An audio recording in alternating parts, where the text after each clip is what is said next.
अगर आप भी चाहते हैं नए वीडियो एवं नए ऑडियो देखने एवं सुनने के लिए तो हमारे गोल्ड स्टूडियो चैनल को सब्सक्राइब जरूर करें एवं बेल आइकन दबाना ना भूलें। अभी आप सुन रहे हैं डीजे सोनू राज, मोबाइल नंबर 7061985875। बहुत प्यार करीले। प्यार तोरा बाप की जागीर ना हो।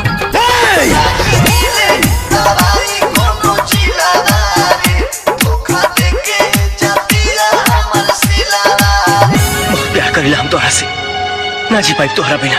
बहुत हो गई, अब तू यहाँ से चल जा। हम तोहरा से प्यार ना करेंगे, ना करेंगे।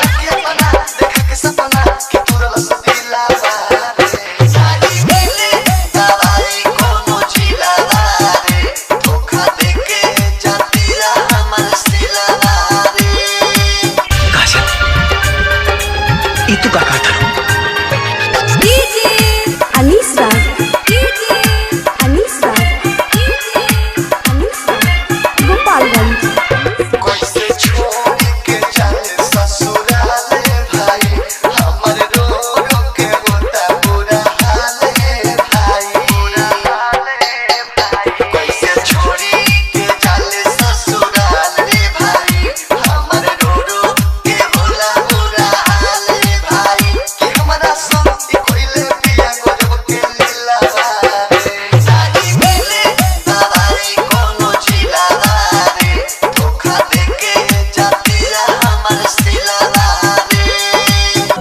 अंगूठी पहिरा दिला से अगर तू ओकर हो जाइबो तहिला हमरा हाथ से पहिला अंगूठी तब तो तू हमार हो जाइबो ना। ये तो का करत है? तू पागल हो गई। हां हम पागल हो गए बानी।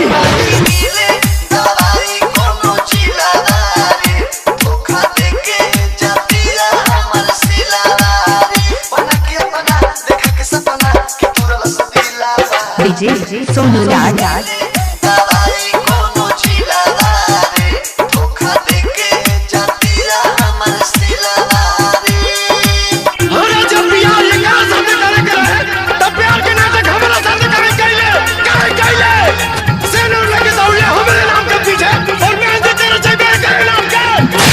एक बात जानला, इस धरती पर हमारा सिवाय तू के हुआ और के नहीं को हो सका ना होगा जब हम के हुआ और के।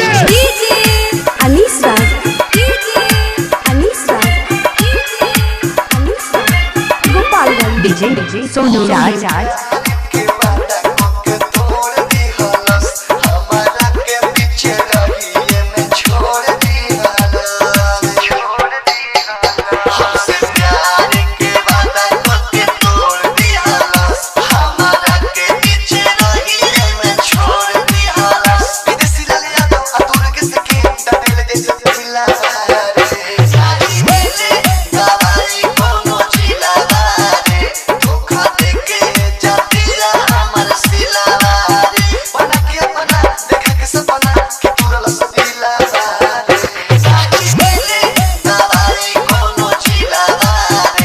डीजे सोनू राज, मोबाइल नंबर 7061985875।